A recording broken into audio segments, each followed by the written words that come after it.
Olá, meu povo, está no ar mais um E Pode, o videocast da SMAP. O episódio de hoje tem como tema alienação parental. E para nos ajudar a desmistificar os meandros da lei, a gente recebe aqui na mesa colorida a juíza Paula Malta, da 11ª Vara da Família da Capital, a advogada Luciana Brasileiro e a psicóloga aqui do Tribunal de Justiça de Pernambuco, Natália de la Santa. Sejam todas muito bem-vindas, meninas. Obrigada. Foi um prazer conseguir unir essas agendas aqui. Então, sejam mais uma vez muito bem-vindas à mesa colorida. E vamos conversar? Vamos embora. Eu queria começar bem do comecinho. Queria então perguntar à doutora Paula o que, em linhas gerais, diz a lei. De alienação parental. Exatamente. Veja, a lei, ela conceitua, eu não quero trazer exatamente como a lei conceitua, mas o que é alienação parental? É todo ato, é toda campanha, é toda tentativa de desqualificar um genitor para um filho, uma filha, para a sua prole. Tá certo? Isso com criança ou adolescente? Criança e adolescente. Genericamente é isso, porque a gente não vai entrar em conceitos, mas é isso. O que é alienar? Alienar é tentar fazer com que aquela outra pessoa, com que aquele filho, ele de alguma forma passe a não querer conviver, a repudiar, a não querer ter contato com o pai. Quando é que isso acontece? Ou a mãe, né? Ou a mãe, sim, verdade. Quando é que isso acontece? Geralmente quando o casamento acaba, quando a convivência, quando o casal descasa, quando o casal se separa, né? Só é assim que acontece? Não. Às vezes você encontra atitudes alienatórias dentro de um casamento em que as pessoas vivem juntas. Isso é consciente, doutora? Algumas vezes sim, outras vezes não. Se a gente for bem honesta, se a gente olhar pra gente, eu mesma como mãe posso, eventualmente, em algum momento da minha vida, ter alienado sem perceber. É porque a gente quer? Não. É porque muitas vezes repetimos condutas, né? Repetimos condutas, não aprendemos corretamente. É o mais comum? Não. O mais comum é quando tem quando se desfaz aquela unidade, aquele par amoroso. E o que exatamente configura a alienação parental? De forma bem rápida. Muito bem. Digamos assim, os casos mais comuns que a fazer gente campanha encontra no dia a dia. para desqualificar, dizer, por exemplo, seu pai não presta, sua mãe é vadia. Eu estou usando essas palavras aqui, mas é isso que a gente escuta mesmo em vara de família, tá? Ou dizer, tá vendo? Sua mãe deixa você e vai para a rua. Ou sua mãe só quer trabalhar. Ou seu pai não paga a sua pensão, quer que você passe fome, ou também, por exemplo, não cumprir o combinado no que diz respeito à convivência, que eu não quero nem usar essa palavra visitação, porque visitação é muito restrito, mas o direito de convivência. Como se o direito de convivência fosse daquela pessoa que está com a guarda da criança, ou com a posse, de fato, da criança. Então, são exemplos bem clássicos. E corriqueiros, né? Corriqueiros. Por exemplo, eu já tive na minha vara um caso impressionante. A criança, eram duas crianças, e a mãe, toda vez que era o dia do pai ir buscar para conviver, ela arrumava uma coisa para as crianças fazerem. Ou era um aniversário que a criança tinha que ir, ou era um acampamento que a criança... E as crianças ficavam loucas para ir, porque, claro, é muito mais atraente você brincar com seus coleguinhas do que você ir passar um fim de semana na casa de um pai, num lugar que você não tem mais o seu conforto, muitas vezes, ou um lugar diferente, ou um lugar que tem uma outra família, não é? O apelo Esse apelo. do passeio é muito maior, né? E né? as pessoas fazem isso de uma forma bem sutil, mas fazem. E às vezes nem tão sutil. Às vezes simplesmente não abre a porta. A mãe chega, às vezes o pai é o guardião, a mãe chega lá e ele não abre a porta.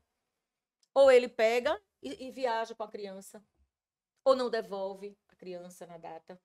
Então, todas essas práticas são formas de alienar, de promover a alienação parental.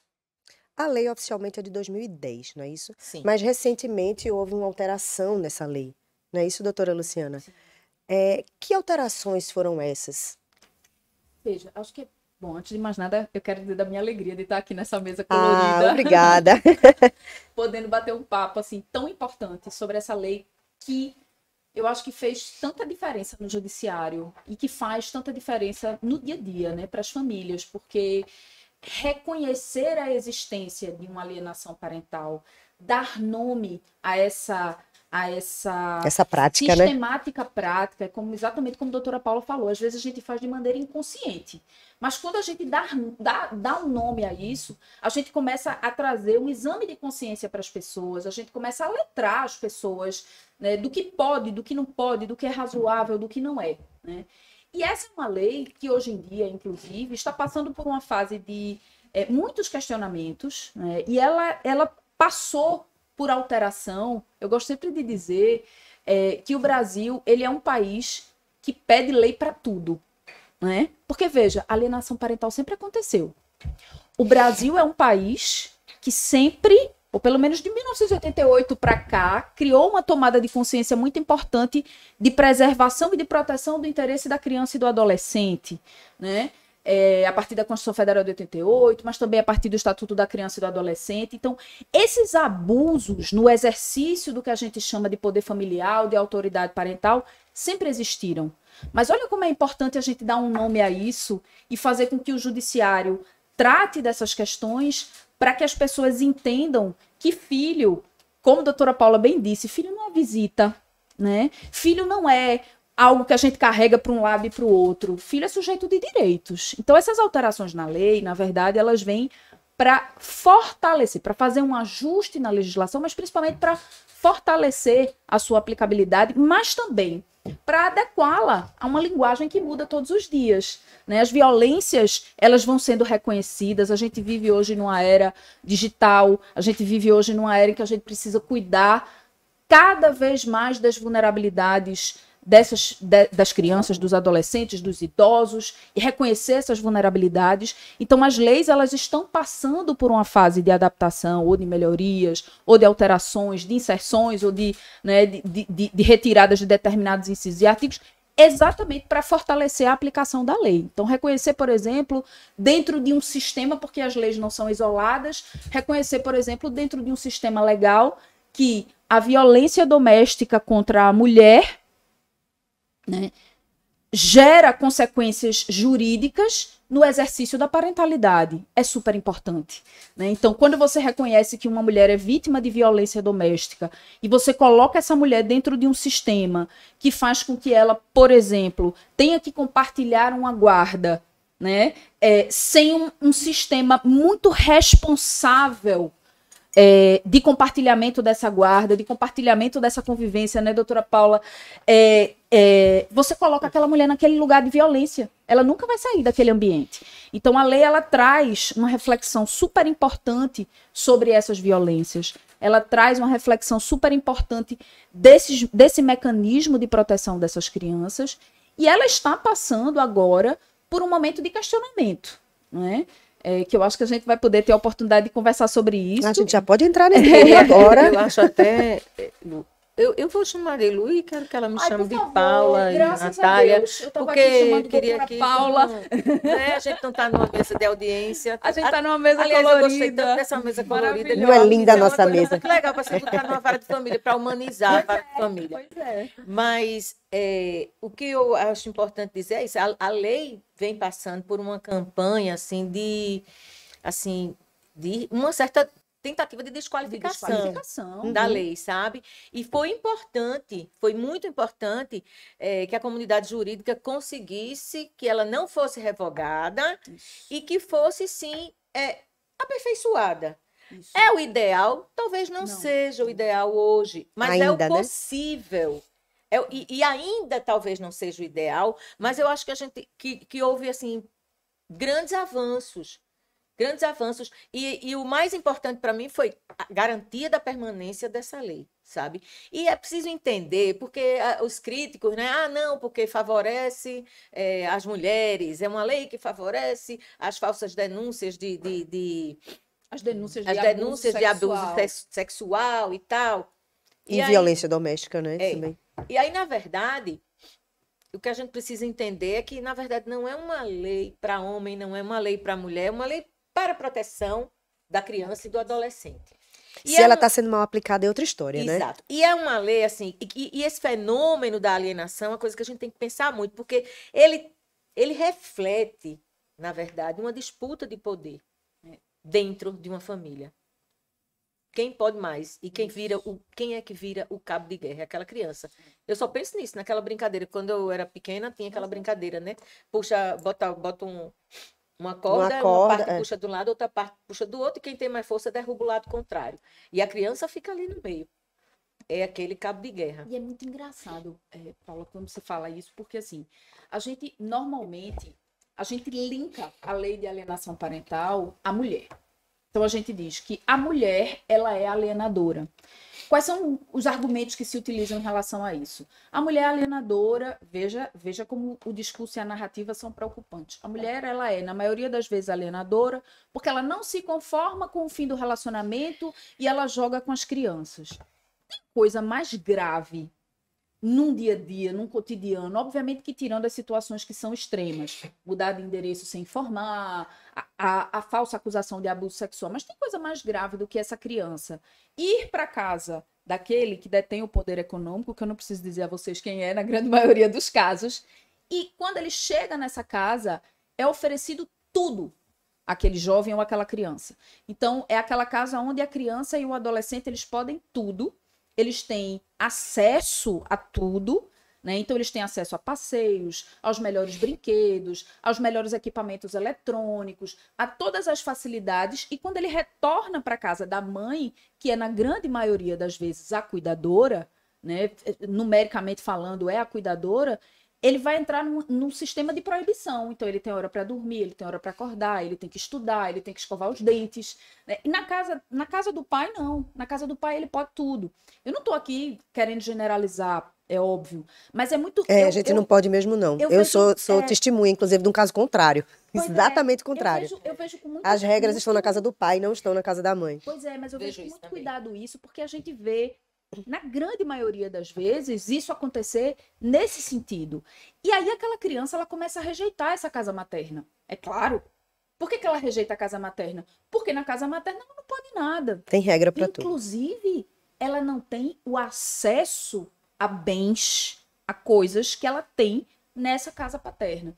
E eu tô fazendo essa reflexão porque, na grande maioria das vezes, a gente sempre coloca a mulher como alienadora. Então, ela vai criar mecanismos, ela vai ficar falando mal do pai o tempo todo, né? E às vezes a gente tem um pai que não fala mal, mas que ele oferece tantas coisas tão vantajosas, e aqui pode ser com a mãe também, tá? E vice-versa, né? Mas ele faz a coisa ser tão boa, tão sem regras, que essa casa se torna completamente atrativa perto daquela casa onde as regras existem. Então, eu acho que é bem importante a gente dizer que a lei de alienação parental, ela não se aplica única e exclusivamente para a mãe ou para o pai. É para qualquer pessoa que faça esse processo de desqualificação, né? Porque realmente é algo que a gente vê no dia a dia, a gente vê com muita frequência no judiciário, a gente vê com muita frequência nos escritórios. Às vezes o cliente chega para fazer uma consulta, para perguntar uma coisa, e a gente percebe ali subliminarmente ou que aquela pessoa é vítima, ou que aquela pessoa pode estar fazendo, né? Pode estar praticando esse abuso da autoridade parental ou do poder familiar, né? Dessa parentalidade, sem nem perceber. Isso inclui os avós também, né? Inclui qualquer pessoa que tenha alguma ascendência sobre essa criança, que tenha um vínculo de afeto, e que aquela criança enxergue aquela pessoa como uma pessoa importante na vida dela. Entendeu? Então, qualquer pessoa pode fazer isso. Uma madrinha, um padrinho, um tio, um irmão. Uma madrasta, no meu caso, padrasto, né? Sim. Natália, eu nem sei como fazer essa pergunta de uma forma que não seja óbvia, né? Mas qual é o tamanho do prejuízo, né, que esse tipo de ação, de atitude, né, causa nas crianças? O que é que você vê com frequência? Perfeito. Veja, o pai e a mãe normalmente são a base, geram ali, né, proporcionam uma estrutura básica de segurança para os filhos. Quando você identifica que um está destruindo o outro e a criança no meio, obviamente ela não quer que fale mal nem do pai nem da mãe, e às vezes há uma alienação cruzada, né? Quando um fala mal do outro, então não necessariamente isso acontece só de um Tiroteio. lado. Isso afeta toda uma estrutura psicológica, pode gerar uma série de sintomas de transtornos de humor, transtornos de ansiedade. E assim, é o que eu sempre digo, né, quando eu vou falar sobre isso, o que acontece ali é um grande aprendizado, né? As crianças, elas são esponjas, elas entendem tudo o que acontece, elas aprendem como os pais se comportam. E sempre que eu digo, olha, um divórcio bem-sucedido é um divórcio onde você ensina a criança que você pode entrar, permanecer e sair de uma relação com respeito e enfim, de forma respeitosa, né, harmônica. Não precisa ser bom, não precisa ser agradável, porque nunca é, sempre um luto para todo mundo, inclusive. O divórcio é uma situação onde todo mundo sofre, as crianças, mas o problema não é o sofrimento faz parte da vida. Durante muito tempo, a psicologia entendeu que antes existia a ideia de que todo divórcio era prejudicial. E a literatura já vem mostrando há algum tempo que não é o divórcio que é prejudicial em si, é como esse divórcio acontece. Então, um divórcio ele pode ser bem sucedido na medida em que há esse respeito e em que há um entendimento das partes, dos pais, né? Das partes é um jeito muito jurídico de falar, mas dos pais, e que o que está acabando ali é a relação amorosa, é a conjugalidade. E a parentalidade vai permanecer. As crianças não escolheram nascer daquele casal, não escolheram se separar, não estão escolhendo ficar longe do pai e da mãe, muito pelo contrário. Então, quando os pais conseguem ter essa consciência de blindar ao máximo aquela criança daquele fim, né, entender que agora vai haver uma nova configuração de família. Mas, na verdade, a família não vai deixar de existir, ela só vai se organizar de outra forma. Isso é muito saudável para a criança, né? Então, o que pode ser extremamente devastador pode ser uma experiência muito fortalecedora no sentido psicológico, se isso for feito de uma maneira mais respeitosa e adequada pelos pais. Então, eles têm a oportunidade ali. A gente sempre brinca, né? Educar uma criança é muito difícil, mas são nesses momentos mais difíceis que você tem a oportunidade de educar e de ensinar coisas muito estruturantes e muito interessantes para a criança. Quando ela estiver maior, ela vai repetir. A gente vê muito esse fenômeno, né? A doutora Paula falou da transgeracionalidade. Então, se você vê aquilo acontecendo na sua família e você não tem uma orientação, você tende a repetir isso quando adulto. O que é muito ruim e bom, né? Porque se for bem ensinado de uma maneira adequada, isso é muito Estamos propagando o bem, né? Exatamente. É muito maior. Assim, as crenças de desvalor, de desamor, de desamparo, que são internalizadas por essa criança que vive um processo de alienação grave, é um trabalho para uma vida inteira de terapia. Porque você passa a não confiar nas pessoas, você passa a entender que aquelas pessoas as quais ela acreditava que eram as principais para proteger, não são confiáveis. Então, seu pai não presta, sua mãe não presta, seu pai não quer pagar pensão, sua mãe abandonou a gente para estar com outra pessoa. Isso fica muito registrado, né? Do desamparo, do abandono, do desamor que ali acontece. E às vezes as pessoas me perguntam: mas realmente é isso que acontece? O pai realmente não paga pensão, realmente não se importa. Ok, mas essa criança tem 5, 6 anos, ela não tem condição de entender isso. Você contar E ela não precisa, esse não você é o papel falar, dela, né? saber Esse papel não é o dela, né? Não é. E assim, na pior das hipóteses, se for exatamente isso, se aquele pai realmente não tiver a menor responsabilidade, ou a mãe, você falar isso para a criança naquele momento dela não tem o menor recurso para lidar com essa informação, só vai causar mais dano. Porque já é suficientemente difícil você ter um pai ou uma mãe assim. E você ter esse pai e essa mãe, e sendo dito isso por outra pessoa de muita referência, onde tudo que se fala é tido como verdade, é uma dupla desestruturação. Eu acho uma né? desumanidade, se é que existe muito essa palavra. complexo. Violência. É uma violência, é um abuso psicológico, É uma né? violência enorme, mas às vezes a pessoa não consegue perceber nem aceitar Que está que praticando está praticando, a alienação, né? entendeu? E assim, Só estou dizendo a verdade, né? e usa recursos assim, tem hora que você para assim, você olha assim, será que isso está acontecendo mesmo? Será que você começa a duvidar da sua compreensão da situação, Sim. não é? Engraçado que eu tenho hoje na minha vara exatamente uma ação, ó, com o nome Ação Ação de Alienação Parental, né? Porque, e aí isso é importante que se diga, né? Que com a lei hoje você sim. tem que ter a ação voltada mesmo para a declaração Sim. da alienação parental. Antigamente, incidentalmente, se Podia fazer pedia de forma isso. incidental. Outra coisa que se pedia também, aí eu acho importante dizer que nesse ponto a lei caminhou muito bem, é que antigamente você podia dar uma liminar. Eu já contei isso uma vez e vou contar de novo. Quando eu cheguei aqui à capital, eu fui para uma vara de família e eu peguei um processo em que a menor era uma menina e o processo era de destituição, na época se chamava Pátrio poder, né? Pátrio poder. E tinha sido concedida uma liminar para afastar essa menor do pai. Quando essa liminar foi concedida, essa menina tinha em torno de 9 anos. Quando eu peguei o processo, a menina já estava com uns 13 anos. Tá? E aí eu comecei a ler o processo e era uma coisa que eu ficava impressionada, porque tinha relatos do setor psicossocial dizendo assim que a menina tinha ido, que estava tudo bem, que a menina gostava de ir para casa do pai, que a menina ia para casa do pai, era até num outro estado, que a menina ia para casa do pai, que a menina brincava, que a menina tinha quarto. E a partir de um determinado momento, aquela menina começou a dizer que, porque a liminar não foi dada logo no começo, não foi início litis, foi no meio do processo, foi dada essa medida, foi concedida essa medida. A menina começou a dizer que o pai botava ela para dormir com os ratos, que ela dormia no chão, mas eram umas coisas assim, tão Extremas, né? Fantasiosas, né? Extremas. E aí foi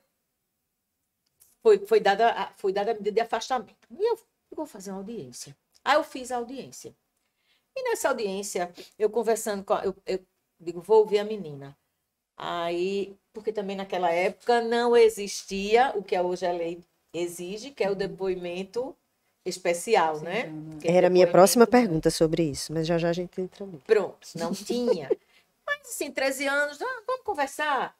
Aí, eu sempre resisto em conversar com o menor e tal, porque eu não acho que eu tenho a formação necessária, o arsenal de medidas, De não, ferramentas de mesmo. ferramentas, era isso, as ferramentas necessárias para isso. E eu tenho muito medo de, na verdade, piorar a situação. Sim. Piorar, induzir, né? Induzir, fazer uma pergunta. Mas aí eu vou conversar com a menina, porque nessa época nem se falava isso. Estou falando de 30 anos atrás.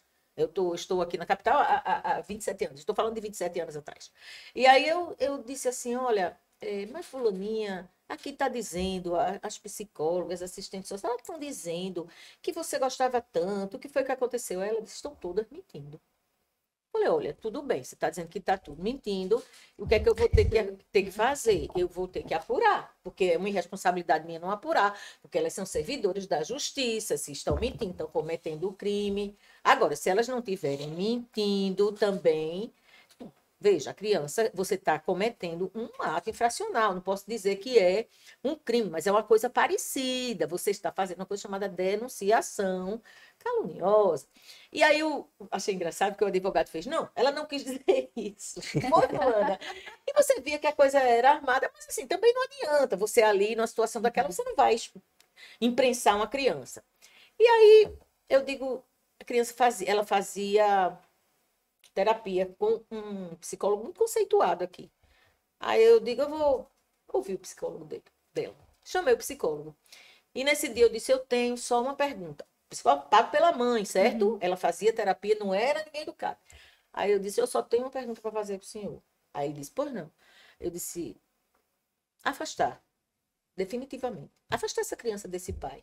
É uma medida que vai atender ao interesse dessa criança, vai ser bom para essa criança. A resposta dele é a pior coisa que a senhora pode fazer. A resposta do psicólogo. E o processo continuou, terminou, eu joguei improcedente, cacei a liminar, mas essa criança nunca voltou a ter contato com o pai, nunca. Por que eu sei disso? Porque um belo dia estou eu no carnaval, né? Porque a gente também faz isso. A gente, a gente também brinca em carnaval. Estava eu na Rua do Bom Jesus e vem aquele cidadão e a senhora se lembra de mim? E eu me lembrava. Lembro sim. Ele disse, olha, eu ganhei, mas não levei.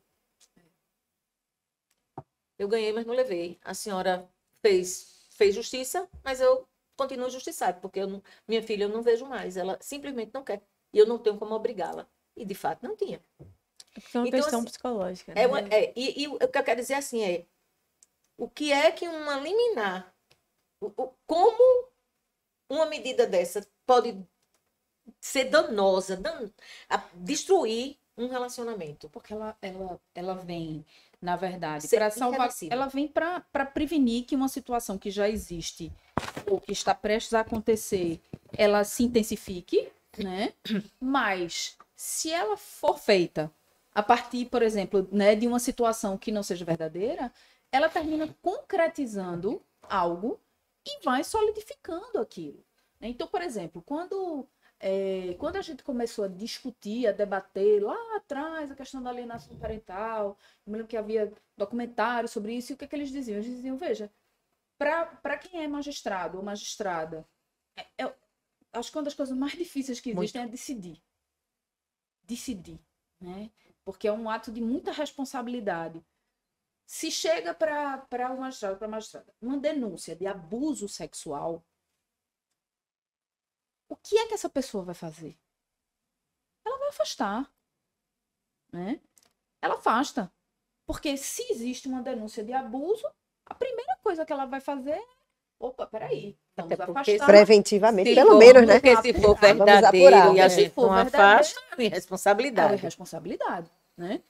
Ao mesmo tempo, quando a gente começa a conversar sobre alienação parental e a gente entende que pode existir ali uma denúncia não verdadeira, né? Uma denúncia falsa, e eu sei que esse assunto é muito sensível porque realmente existe uma preocupação, uma cautela muito grande em que a fama da lei da alienação parental não termine por desestimular ou por fazer com que as pessoas que têm conhecimento de que há um abuso né, não denunciem com medo das consequências da lei. Então a gente precisa realmente ponderar muito isso, né? Quando você afasta, você concretiza ali aquele ato de alienação parental, se ele for um ato de Se ele alienação for. parental, né? E o pior, E em não sendo, tem uma coisa pior do que essa, que é assim, para o cérebro da criança, se você sofre um abuso real e você sofre uma falsa denúncia de abuso,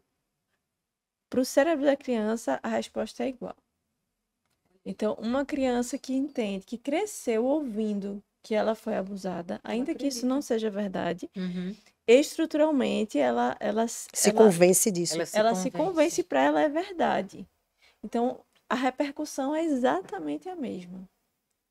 Ou seja, você pode criar a consequência de um abuso quando a falsa denúncia é estabelecida, né? Inclusive, há históricos de crianças que são capazes de descrever o ato sexual, o ato do abuso, sem nunca ter vivido. Isso. É o que a gente chama de falsa denúncia. Já ouvi a É a literatura, falsa memória, né? A falsa memória é algo que acontece com todos nós. Nós somos capazes de imaginar uma cena, de replicar, de reproduzir, de descrever algo que a gente não viveu. Isso é um processo natural da memória. Acontece com todos. Mas quando isso é feito de uma maneira induzida, sobre uma questão tão grave quanto um abuso sexual, isso se torna ainda mais forte. Então já é uma coisa que a gente pode fazer, já é o processamento da memória já pode pregar essa pegadinha com a gente. Imagine quando há uma mãe ou um pai falando isso. Reiterando isso, né? E às vezes descrevendo, né, na própria entrevista, quando a gente faz com a criança, às vezes eles relatam isso. Ah, como é que foi? Não, meu pai ou minha mãe fez isso ou aquilo. Quantos anos você tinha? 3 anos. Não é que não haja o registro, até às vezes há um registro emocional, porque a memória afetiva ela existe desde sempre. Mas não há uma memória narrativa ainda, né? A parte do cérebro que registra aquilo a partir de uma narrativa, o hipocampo, ele ainda não está desenvolvido para você lembrar. Você pode até sentir, Mas não há como uma criança de 3, 2 anos relatar o que viveu nessa época E em descrever, né? detalhes, Olha, não tem Natália, como. dizendo isso, eu vou ficando cada vez mais angustiada Né? com as coisas que chegam na minha frente, na minha mesa, para decidir. Porque, às vezes, as pessoas falam de uma forma tão convincente que é difícil para a gente, para o juiz, separar o joio do trigo, sabe? O que é verdadeiro mesmo, o que é muito complicado. E são questões que não são feitas abertamente. Né? Se o abuso sexual acontece verdadeiramente, não é uma coisa feita às claras, não é? E a alienação parental, então? E às vezes eu sempre tenho muito cuidado, assim, porque a gente tende, quando a gente vai trabalhar sobre alienação, a ver um vilão e uma vítima, né? E às vezes o que eu percebo é que muitas vezes as pessoas falam porque elas realmente acreditam. Eu já peguei casos de mães que relatam que o pai abusou porque a avó que ficava com a criança relatou. E óbvio, veja, se a minha mãe diz que o meu filho estava com ela e disse que o pai pegou, fez. Óbvio que eu vou acreditar na minha mãe, óbvio que eu vou acreditar no meu filho, só que às vezes há uma distorção ali. Então que também é um processo natural da nossa vida, né? A gente distorce o tempo inteiro, a gente catastrofiza, a gente minimiza, maximiza, são distorções cognitivas que todos nós fazemos. Então, E nós interpretamos, né? Tem isso também, né? a distorção é uma interpretação equivocada, né? Então, muitas vezes não é maldade de quem está falando mal, né? Às vezes é uma distorção, é uma forma de você ver distorcida por conta das suas mágoas, por conta do que você viveu ali no casamento. E esse é o grande problema, é quando as suas emoções, a sua mágoa, a sua tristeza, a sua raiva, que naturalmente acontece também, são lentes. As emoções são lentes, né? Então você vê tudo a partir da lente, da raiva, da mágoa, da tristeza, da decepção. E aí você começa a ver uma série de coisas de maneira distorcida. Amplifica. Olha como é importante, né? Essa visão. O direito, o direito de família, sem a interdisciplinariedade, eu não sei onde a gente chegaria, não sei onde a gente estaria hoje. É fato. Eu não sei onde a gente estaria hoje sem esse suporte, sem esse equipamento importante que é Desse essa apoio, visão, né? Essa E informação. sabe outra coisa que eu advogo, Luciana? Eu acho que todo mundo que trabalha com direito de família, juiz, promotor, tem que ter um suporte emocional, tem que ter um suporte Seu psicoterápico. próprio cuidado, né? Eu faço isso, porque você muitas vezes se depara com coisas que você não está pronto, você não tem realmente condições de escutar aquilo, porque são coisas Pesadas, né? são coisas pesadas, não é? sai às vezes de um dia de uma audiência. Às vezes, né? Parece que passou um caminho. Olha, eu já saí de audiência, estou na sala de audiência, eu já saí, fui lá dentro no cartório, na secretaria da vara, para chorar um pouquinho e voltar. E você tem que voltar impávida, né? Como se fosse nada está acontecendo. Mas isso mexe com as emoções da gente. Isso mexe. Não é?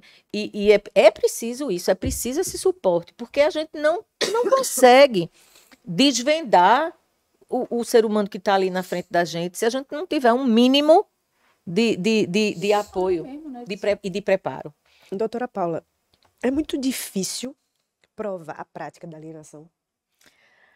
Veja, E quando isso acontece, se eu for lhe o que dizer, acontece? Se eu for lhe dizer que é o processo que eu acho mais complicado. Em vara de família, é o processo mais complicado. Todo processo que depende muito de prova. Se eu for fazer um escalonamento, alienação parental, união estável, são os processos porque o conteúdo é muito fático e é muito subjetivo, né? Porque um divórcio não é assim. O divórcio está lá, o casamento foi separação de bem, foi comunhão de bem, a gente vai discutir tudo com base, maior parte do tempo, em prova documental, não se discute mais culpa, tá entendendo? Então, não é? Alimentos, a mesma coisa. Você vai discutir o quanto pode, o quanto não pode. Você vai. Tem meios para, de alguma forma, extrair a possibilidade e a necessidade. Mas a alienação parental é muito difícil, né? A própria lei diz, a gente pode reverter guarda, a gente pode suspender convivência e todas essas coisas. Mas, entre outras coisas, né? Mas, na verdade, para a gente chegar a essa constatação, não é um processo fácil, é um processo longo, é um processo lento. Inclusive, a gente não pode nem. Hoje, pela lei, você tem que ter um prazo, né? São pelo menos 3 meses, né, de estudo, você tem que ter relatórios de acompanhamento ao longo de 6 meses, se eu não me engano, porque de prazo às vezes eu me confundo. Mas, assim, você tem que ter um acompanhamento, você tem que ter os relatórios mensais, você tem que ter um relatório final. Não é uma coisa que é um processo que comece e termine rapidinho. Não termina. Não termina rápido. Não é? Mas ouve-se a criança hoje. Hoje, sim, ouve-se a criança nessa forma do depoimento especial, né? Que é todo um aparato. A criança, ela não pode estar em contato com as pessoas que, de alguma forma, ela se sinta desconfortável. É feito hoje. Os últimas crianças que a gente escutou foi de forma remota, as crianças lá no CAP, na sala, com a psicóloga, fazendo as perguntas de uma forma, às vezes até meio lúdica, né, para a criança. Na verdade, não acontece, essa escuta, ela não acontece no CAP, ela acontece lá no depoimento Sim, especial. no depoimento que é especial. Eu falei CAP, mas eu fui uma imprecisão minha. Só acontecia com denúncia de violência. Foi imprecisão Aí minha. agora a lei já permite que você faça também em caso de alienação. Essa escuta, o depoimento especial. Acolhedor, né? O depoimento acolhedor. Que é super importante. Realmente foi uma imprecisão minha, mas é feita... Porque, vejam, assim, enquanto advogada, né, a gente diz, o advogado é o primeiro juiz da causa. Se a gente recebe no escritório aquela determinada demanda, a gente faz uma avaliação daquilo que está acontecendo, se a gente acha que aquilo é viável, se não é, e se é viável, a gente ajuiza aquela ação. Mas, assim, eu gosto sempre de dizer, um advogado ou uma advogada que atua numa demanda de família, ele não, principalmente, em circunstância nenhuma, mas principalmente numa demanda de família, e eu tenho feito isso cada vez mais na minha vida, quando isso envolve vulneráveis, ele tem que ser parceiro do advogado da outra parte, sabe? Porque o tempo do processo não é o tempo da criança, não é o tempo do idoso, não é o tempo de quem precisa de alimentos. O tempo do processo é o tempo da vida é outro. E isso é super importante, a gente entender que a gente consegue aparar arestas, que a gente consegue dialogar para fazer com que aquele processo seja respeitoso, colaborativo, né? Que aquele processo seja respeitoso com as partes, com o judiciário. Então, quando a gente vai para um depoimento como esse, muitas vezes a gente vê ali escancarado, né? Naquela escuta daquela criança que está num ambiente lúdico, sendo ouvido por uma pessoa completamente estranha, sem ninguém por perto, a gente vê aquela alienação acontecer. E se você tem essa responsabilidade com o resultado do processo enquanto profissional, independentemente do resultado, ninguém ganha numa ação de família. Ninguém Isso é uma verdade. ganha. Ninguém ganha. Né? Ninguém perde e ninguém ganha. Então, a gente soma. Você tem que ter a responsabilidade e a ética de reconhecer que aquela atitude ali precisa ser ajustada. Que aquela atitude precisa... E se você é o advogado ou a advogada daquela pessoa que está praticando alienação, sua responsabilidade dobra. Porque você precisa chamar aquela pessoa e dizer, olha, a gente vai precisar ajustar isso aqui. E aí sim, colocar nos contratos, por exemplo, de honorários, já tenho visto essa tendência e é algo que eu acho que a gente precisa fazer, que aquele cliente precisa estar assistido numa análise, numa terapia, né? Porque isso vai também trazendo para a gente um respaldo, né, de como a gente quer que aquele processo tenha esse resultado. A condução desse caminho, né? E uma outra questão, assim, eu acho, porque o direito de família mudou muito, né? Eu me lembro, assim, quando eu fiz faculdade, direito de família era um semestre, mas não tinha a ênfase que ele passou a ter depois de 88, não é? Fala-se, inclusive, no direito constitucional de família e tal. Mudou muito, mudou tudo. O que a gente conhecia como direito de família é um edifício que foi implodido e que hoje está sendo construído novamente, não é? E eu acho. Isso é bom. Eu acho que isso é bom, mas eu acho que é preciso que todo operador de direito que trabalha em área de família, ele tenha muita qualificação para a área de família, porque não é um juízo de perde e ganha, como Luciana falou. Ela tem toda a razão. Todo mundo, quando entra ali, na verdade, já perdeu um pouquinho, não é? Já perdeu, porque o casamento é um projeto. É um projeto de vida. Por mais educado que seja, por mais... Elegante, como foi o negócio... que seja, divórcio o quê? Ela usou uma frase, divórcio... Respeitoso. Não foi respeitoso. Divórcio bom. Divórcio novo, alguma coisa que eu não lembro. Natália, você usou e na hora eu ia dizer assim, rapaz, não tem divórcio nesse sentido, porque todo divórcio é ruim. Divórcio bom. Todo divórcio é ruim. Porque você fez um projeto de vida. Bem sucedido, isso, foi isso. Você fez um projeto de vida, não é? Você colocou sonhos ali, né? Houve um determinado momento em que aquilo era o que você acreditava. Era o que você acreditava. E aí não deu certo. Particularmente para mim, isso para mim, Paula, pessoa, isso é horrível para mim.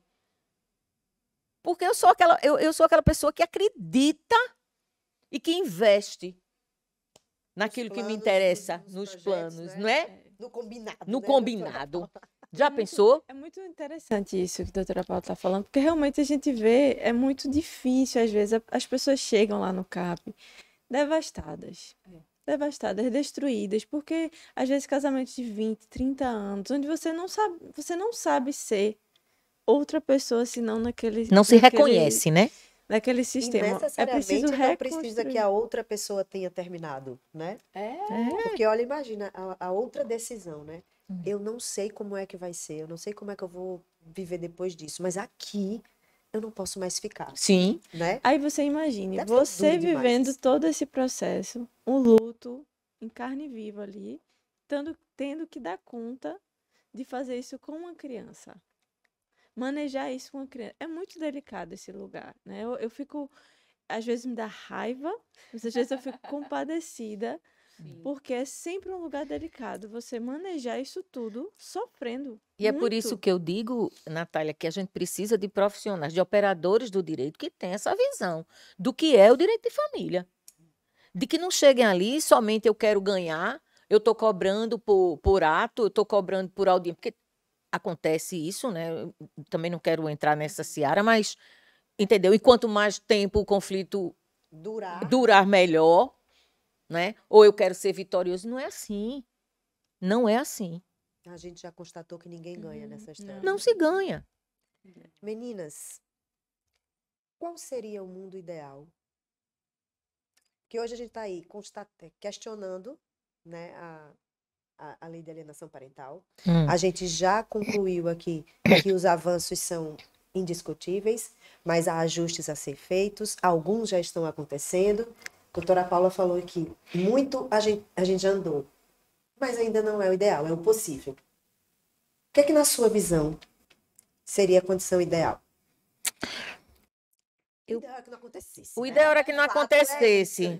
Mas eu penso que a gente poderia imaginar alguma forma de tratar essa família, sabe?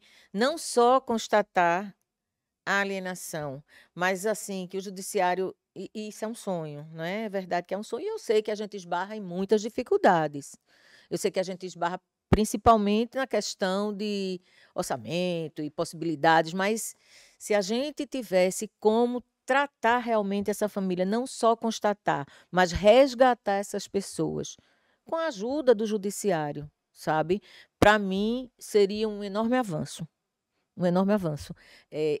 Assim, o que mais me mobiliza em vara de família é acreditar piamente que eu estou fazendo diferença na vida de alguém. quando eu pego um processo, eu pego acreditando que eu vou fazer diferença. Que aquilo dali, as pessoas vão sair, vão passar por mim, vão sair melhores. Né? E aí eu acho que para as pessoas saírem melhores de uma situação dessa, a gente precisaria tratar essas pessoas. Essa é a melhor pergunta para mim. Porque isso é psicologia pura, né? Assim, Tô qual me é a minha achando agora, viu, visão? minha gente? Depois dessa. Qual é a minha visão? Qual é a minha visão sobre isso? Eu acho que o divórcio e todo esse processo de alienação parental é um problema emocional. É uma dificuldade de você lidar com suas frustrações, com a sua, enfim, com o fracasso de um projeto, com a tristeza, com o luto. O recomeço. Isso, é você conseguir lidar com quando as coisas não funcionam como você desejava. Isso parte muito da nossa capacidade de administrar as emoções desagradáveis. Então, viver o luto das coisas, viver a tristeza sem agredir o outro, sem levar a sua raiva ali para um terceiro, isso diz muito da sua capacidade individual. É um trabalho pessoal para mim. Então, assim, a gente vive hoje, levando a coisa para uma ideia mais ampla, um universo, um mundo onde a gente tem muita dificuldade em falar sobre emoções, onde a gente assume as nossas responsabilidades, banca as emoções desagradáveis. A gente não aprende isso. Desde pequenininho, não existe na escola, na educação formal, às vezes na própria casa, de modelos de pessoas que dizem assim, ó, vai ser muito legal, mas às vezes não vai ser bom não, e a gente precisa manejar isso aqui. Então, para mim, a alienação parental, o divórcio não, a alienação parental, que é o fenômeno que acontece psicológico aí, tem muito a ver com a nossa incapacidade de manejar as nossas emoções. Então, eu entendo que quando a nossa sociedade evoluir nesse sentido, aprender a lidar com as emoções de uma maneira melhor, por consequência, esse tipo de situação vai passar a diminuir. A gente precisa da lei ainda. Sim. Porque a lei faz como eu posso dizer, o corte. Interdição. A lei faz a interdição, exatamente. Então, quando a gente não consegue dar conta sozinho, o Estado faz o seu papel. Mas o mundo ideal seria um mundo onde você não precise de uma lei para você entender que não é legal fazer isso com seu filho. Onde você precisa tratar na sua terapia as suas tristezas, a sua frustração e, consequentemente, não passar isso para um terceiro. Nem para o seu ex-cônjuge, né? Que às vezes há ali realmente Mas é isso, deu errado para todo mundo, né? Ninguém quer. Deu ruim. Ninguém quer se separar. As pessoas casam desejando se manterem casados a vida inteira. Então, eu entendo que o mundo ideal era um mundo onde a gente conseguisse ter um trabalho pessoal, ter terapia. Trabalhar isso em terapia. Bolsa terapia para todo mundo. Bolsa terapia. Tem que ter. Pois é, eu estava aqui ouvindo as meninas falando e pensando que eu adoro esse nome, eu sou embaixadora, vê que chique. Não, muito fina, chiquíssima Eu ela. sou embaixadora de um projeto chamado Divórcio com Respeito. E aqui em Pernambuco, e minha querida amiga Rose, lá do Rio de Janeiro, me convidou para representar esse projeto aqui, que é um projeto que tem essa finalidade de sensibilizar as pessoas para que elas entendam que o divórcio não precisa ser uma guerra, onde um ganha e um perde. Mas, para além das partes, também entre os atores que fazem com que esse processo aconteça, né? Então, eu acho que o mundo ideal seria... E quando as meninas me chamaram, eu topei na hora, porque eu acho que o mundo ideal seria se a gente tivesse né, se a gente conseguisse acessar o judiciário de maneira respeitosa, para que esse processo, que é um processo de lidar com frustrações, tivesse resultados menos agressivos na vida das pessoas. E talvez somando um pouco aqui ao que as meninas colocaram, né, desse mundo ideal sem uma lei, porque a gente só precisa ter lei, acesso, cota para aquilo que ainda não se alcançou. Mas eu acho que dentro desse universo da necessidade da lei, eu acho que o mundo ideal teria equipamentos. Uma magistrada como a doutora Paula, por exemplo, que tem uma vida e uma história tão importante no nosso judiciário como mulher, e como uma mulher extremamente firme no trabalho dela, Natália representando o CAP também com toda a experiência que ela tem. não conseguem sozinhas, sem equipamento que fortaleça o trabalho delas, chegar no resultado que a gente gostaria. Eu, enquanto advogada, posso pedir o mundo. Né? Eu posso pedir o céu, eu posso pedir que ela declare que existe alienação parental, que ela aplique multa, que ela submeta, que a família se submeta a uma terapia, né? Eu posso pedir o mundo, mas ela só consegue me atender, ou melhor, a mim não, porque ninguém me atende, né? Ela só consegue atender aquela família se ela tiver equipamento para isso. Então, eu tenho Natália, que é uma pessoa que eu tenho extrema admiração, mas que precisa de equipamento para dar uma resposta para a doutora Paula, para que a doutora Paula me dê a resposta de dizer, olha, o resultado que eu enxergo aqui, as soluções que eu enxergo aqui para esse caso, né, são esses. Mas se eu não tenho equipamento, eu não consigo fazer isso. A gente brinca, eu brinco sempre, né, eu digo, a gente tá dando nó em pingo de éter, né, nem em pingo d'água. É de éter, né, porque a gente tá dando nó e ele tá evaporando. Porque a gente ainda não consegue ter o equipamento, e isso envolve orçamento, obviamente, a gente entende isso, né? E acho que também políticas públicas, educação, falar sobre. É por isso que essa oportunidade de conversar sobre isso aqui é tão importante, né? Porque a gente vai levar para as pessoas o acesso à informação para que elas entendam que aquilo que elas estão passando, vivendo, sofrendo, elas podem vir até a gente, porque elas vão ter o acolhimento que elas precisam para entender e ver de que maneira elas vão elaborar aquilo, né, Nath? Sim. De que maneira ela... Se entender, né, E Natália? era isso que eu ia comentar. Duas coisas que Lu falou que eu acho que faz muito sentido. Às vezes, na própria intervenção, quando a gente explica, as pessoas já param de fazer. Porque às vezes elas fazem sem perceber, não percebem que aquilo é inadequado, que não é interessante. Só quando você tem a informação, a psicoeducação que a gente chama, né, já é uma intervenção, às vezes, necessária. Claro que tem os casos em que nada disso é suficiente, porque o que está por trás é algo muito mais difícil maior de tratar. Mas, sem dúvida nenhuma, esse é um ponto importante. Porque eu, atualmente, estou na chefia do Centro de Apoio Psicossocial há alguns anos, e eu sonho literalmente com planilha, com gente chorando na minha frente, porque é muito difícil você ver o nível de sofrimento das pessoas. São pessoas que estão ali falando da guarda de um filho, é acesso a filho. Eu estou 2, 3 anos sem ver o meu filho. É um nível de urgência que às vezes a gente não consegue dar conta pelo excesso de processos, falta de gente, pelo número de profissionais. Isso é muito... quando a doutora Paula fala precisa de terapia, para lidar com essa incapacidade de responder ao que é demandado, que é muito difícil, porque não é um dinheiro que você vai receber daqui a 1 ano ou daqui a 20 anos. É o seu filho que está crescendo. É a escolinha é o tempo dele. que não volta. É a alfabetização que ele não foi, porque ele não pôde ir, porque tem uma medida protetiva ali. Então, assim, é um assunto extremamente delicado, né? E você tá ali na linha de frente, tentando manejar isso, dar um resultado de maneira que você não consegue, porque são inúmeros de cada vara. Meu Deus, quantos processos de trabalho a senhora tem? Hoje, na minha vara, em andamento, em torno de 1.000, Pois 1.200. Lá no CAP a gente recebe uma média de Achei a minha vara 600 enxuta. processos por ano, né? Cada processo, e assim, o estudo é extremamente importante, porque eu diria que o estudo é o maior instrumento que a gente tem para identificar a alienação parental.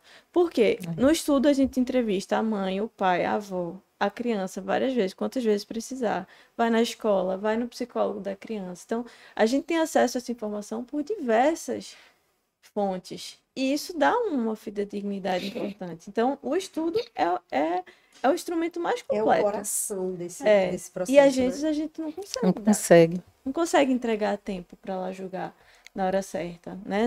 E tem um time, o processo de família. Se você passa, ela falou desse caso, né? Olha quanto tempo. Quando ela julgou, a criança já estava alienada. Não adianta. Então, é sofrido, né? Não é um trabalho fácil. Mas a gente, olha, se uma pessoa, um processo, uma família, a gente conseguir intervir e mudar a rota daquela criança, já vale o nosso trabalho. Já é o que é possível fazer.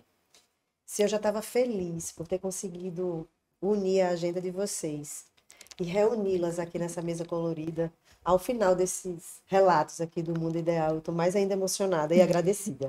Viu? Meninas, foi um prazer imenso conversar com vocês. É muito bom poder ouvir cada lado, né? Pena que a gente não tem uma família aqui também para passar esse outro lado desse mundo, né? Dessa síndrome, enfim. Eu queria mais uma vez agradecer profundamente, em nome de toda a equipe do iPod, vocês terem vindo aqui, terem colaborado, porque de fato eu acho que realmente ninguém ganha, mas já que isso é o que está posto, que a gente fale sobre, que a gente informe, que a gente diga como, que a gente diga o que pode, né? E sempre pode. Né? Então, muito, muito, muito, muito obrigada mesmo a todas vocês. E eu espero que você que nos acompanha aí, seja pelo YouTube, seja pelo Spotify, também tenha gostado e que tenha levado para você, encontrado aqui algum recadinho do coração, seja para você, seja para alguém que você conhece, ou que ainda não conhece, enfim, que alguma informação tenha ficado aí para você e que você passe para frente. Que esse é o objetivo da gente. Informar, comunicar, enfim. Pode? Pode. A gente é que agradece.